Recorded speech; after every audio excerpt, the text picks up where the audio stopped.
Hello বন্ধুরা, তোমরা সবাই কেমন আছো? আশা করি সবাই ভালো আছো। আর আমিও অনেক অনেক ভালো আছি। আর আজ মহারাজ আমাদের সবার জন্য বানিয়েছে বিরিয়ানি। সেই বিরিয়ানির ভিডিও নিয়েই আজকে এলাম। দেখুন, এখানে চালটাকে প্রায় রান্না করার 1 ঘন্টা আগে ভিজিয়ে রেখেছি। আজকে কিন্তু আমাদের বাড়িতে চিকেন বিরিয়ানি হবে না, আজকে আমাদের বাড়িতে হবে আলু বিরিয়ানি। কেন বলুন তো? কারণ আপনারা তো সবাই জানেন টাবাই ভেজ খায়, তাই ও নিরামিষ খায় বলে আর চিকেন বিরিয়ানি করা হচ্ছে না, আলু বিরিয়ানি করা হচ্ছে। আলু বিরিয়ানির পাশাপাশি আমাদের সবার জন্য হবে চিকেন কষা, আর টাবাইয়ের জন্য করা হয়েছে মাশরুম টিক্কা মশালা। আর এখানে তো চালটাকে ভিজিয়ে রাখা হয়েছে, ততক্ষণে মা এখানে বানিয়ে নিচ্ছে চিকেন কষা। আজকে আমি আর কিছুই রান্নাবান্না করিনি, এখানে বিরিয়ানি করেছে টাবাই, আর আমার শাশুড়ি মা করেছে চিকেন কষা, আর আমি সেই ওই টাবাইয়ের মাশরুমটা করে রেখেছি। আর আমাদের বাড়িতে যতবার বিরিয়ানি রান্না করা হয়, টাবাই আমাদের বিরিয়ানি রান্না করে, কারণ টাবাই বিরিয়ানিটা একটু ভালোই রান্না করতে পারে। আর এদিকে চিকেনটা মা কষিয়ে নিচ্ছিল। আজকে আমি রান্না করিনি বটে, কিন্তু ওই হাতে হাতে একটু এগিয়ে দেওয়া এসব করছিলাম, তারপর পেঁয়াজ কাটা, রসুন চালিয়ে দেওয়া, এসবই করছিলাম। আর জানেন আজকে আমাদের বিরিয়ানি রান্না করার কারণটা? কারণ আমাদের বাড়িতে আজকে একজন পিসে মশাই, তারপর একজন দাদা বৌদি এসেছিল, এজন্য আজকে আমাদের বাড়িতে বিরিয়ানি আর চিকেন কষা রান্না হয়েছিল। দেখুন, এখানে বিরিয়ানির জল বসে গেছে। এখন জলটা যখন ফুটে উঠবে, তখন জলের মধ্যে গোটা মশলাগুলি দিয়ে দেওয়া হবে। আর এই গোটা মশলায় ছিল লবঙ্গ, এলাচ, দারচিনি, তারপর শাহজিরে। আর এদিকে জলের মধ্যে সাদা তেল, অল্প পরিমাণ লবণ দিয়ে দেওয়া হয়েছে, তার সাথে তেজপাতা। আর দেখুন, ভিনিগার দেওয়া হচ্ছে, ওই অল্প পরিমাণ ভিনিগারটা দিলে কি বলুন তো, ভাতের রঙটা খুব সুন্দর হয়, খুব সাদা সাদা হয়। আর এদিকে ভাতের জলের পাশাপাশি ওই বিরিয়ানির আলুটাও সেদ্ধ করে নেওয়া হচ্ছে। আলুটা সেদ্ধ করার সময় অল্প নুন আর হলুদ দিয়ে দিয়েছি।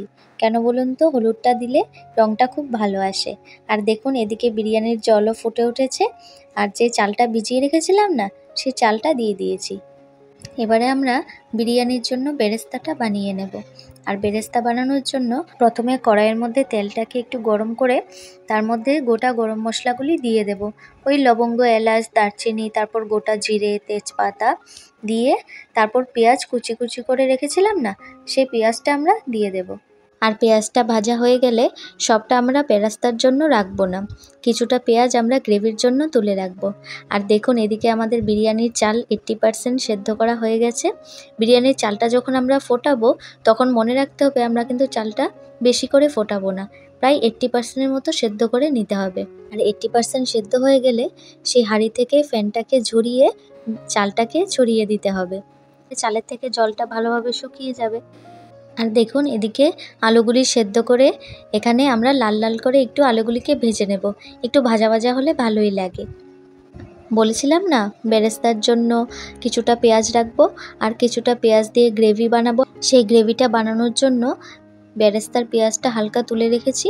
আর ওই পেঁয়াজ ভাজার মধ্যেই আদা রসুন বাটা, তারপর লঙ্কা গুঁড়ো, হলুদ গুঁড়ো, জিরে গুঁড়ো, ধনে গুঁড়ো এসব দিয়ে কিছুটা মশলাটাকে কষিয়ে নিলাম। আর এদিকে আমি টমেটো নিয়ে নিয়েছি, টমেটোর পেস্টটা সেই গ্রেভিটার মধ্যে দিয়ে দেব, কারণ টমেটোর পেস্ট দিলে গ্রেভিটা খুব ভালো হয়। আর টমেটোর পেস্টটা দেওয়ার পর কিছুটা কষিয়ে যাওয়ার পর আমরা এখানে দিয়ে দেব টক দই দিয়ে আবার যখন কিছুটা কষে যাবে, তখন ওই গ্রেভির মধ্যে ধনেপাতা দিয়ে আমরা আলুগুলিকে মিশিয়ে নেব। আর এখানে দেখুন, আমরা দুটো কড়াইতে ভাগ করে নিয়েছি, কারণ আলুর পরিমাণটা খুব বেশি ছিল তো, তাই। এবারে মশলার সাথে আলুগুলিকে ভালোভাবে কষিয়ে নেব। আর দেখুন, এদিকে আমাদের রান্নাবান্না হচ্ছে, আর উনি মোবাইল নিয়ে বসে আছে। আমি গিয়ে মোবাইলটা কেড়ে নিলাম বলে ওনার রাগ দেখুন। এদিকে দেখুন, বিরিয়ানির কালারের জন্য দুধের সাথে আমরা কিছুটা কেশর ভিজিয়ে রেখেছিলাম, আর ওই কেশর দুধের মধ্যেই আমরা গোলাপ জল, আতর এসব মিশিয়ে দিয়েছি। এবারে দেখুন, বিরিয়ানির হাঁড়ি আমাদের কত বড় বিরিয়ানির হাঁড়ি। বিরিয়ানির হাঁড়িতে বিরিয়ানির আলু চলে গেছে। এবারে সে ভাতটাকে দিয়ে দেওয়া হবে। আর ভাতটা দিয়ে দেওয়া হয়ে গেলে উপরে ওই কেশর ভেজা দুধ, আর ওই দুধটার সাথেই তো আমরা ওই গোলাপ জল, আতর এসব মিশিয়ে দিয়েছিলাম। তারপর এখানে দেখুন, বেরেস্তা ভেজে রাখা হয়েছিল না, সে বেরেস্তাটাও দিয়ে দেওয়া হয়েছে। আর আজকে আমাদের বিরিয়ানির লেয়ার হয়েছে দুটো, তাই এখন আবার সেই সেম প্রসেস আলুটাকে দিয়ে তারপর ভাতটাকে মিশিয়ে আবার ওই দুধটা দিয়ে দেওয়া হবে। এবারে শেষে পুদিনা পাতা আর কিছুটা ধনেপাতা দিয়ে দেওয়া হয়েছে। মানে টাওয়াই আজকে কিছুটা ওই হায়দ্রাবাদি স্টাইলের বিরিয়ানি করেছে। আর এদিকে দেখুন দম দেওয়ার জন্য আটাটা মেখে নিচ্ছে আমাদের মহারানী। ব্যাস এবারে সময় চলে এসছে আমাদের বিরিয়ানিতে দম দেওয়া। তো আমরা আমাদের গ্যাসের মধ্যেই বিরিয়ানির হাঁড়িটাকে বসিয়ে দিয়েছি। এখন হালকা স্টিম দিয়ে ওই 15 থেকে 20 মিনিটের মধ্যে দমটা দিয়ে দেব। ব্যাস তারপরে বিরিয়ানি রেডি। আর এদিকে আমাদের ছোটো মা চলে এসছে। ছোটো মা এসে বলছে, দে সবাই তো কাজ করছিস, আমি একটু স্যালাডটা বানিয়ে দিই। আর এদের তো দুষ্টামির শেষ নেই, একদিকে বিরিয়ানি হচ্ছে আর একদিকে এনার দুষ্টুমি। ব্যাস হয়ে গেল কমপ্লিট আমাদের বিরিয়ানি। আর ঢাকনাটা খুলতেই যে কি সুন্দর একটা গন্ধ বেরোলো। আপনাদের তো ভিডিওটা দেখাতে পারছি, কিন্তু গন্ধটা কি করে পাওয়াবো বলুন তো। আর জানেন, এখন ভিডিওটা এডিট করতে গিয়েও আমার খুব লোভ লাগছে বিরিয়ানিটা দেখে, কারণ ওই দিন বিরিয়ানিটা এত ভালো হয়েছিল না, দারুণ লাগছিল। कैसा लग रहा है बताओ? अरे खूब सुंदर হয়েছে, দারুণ, অসম অসম অসম বাবাই বিরিয়ানি টেস্ট তুই ঝামেলার মতো লাগছে পুরো।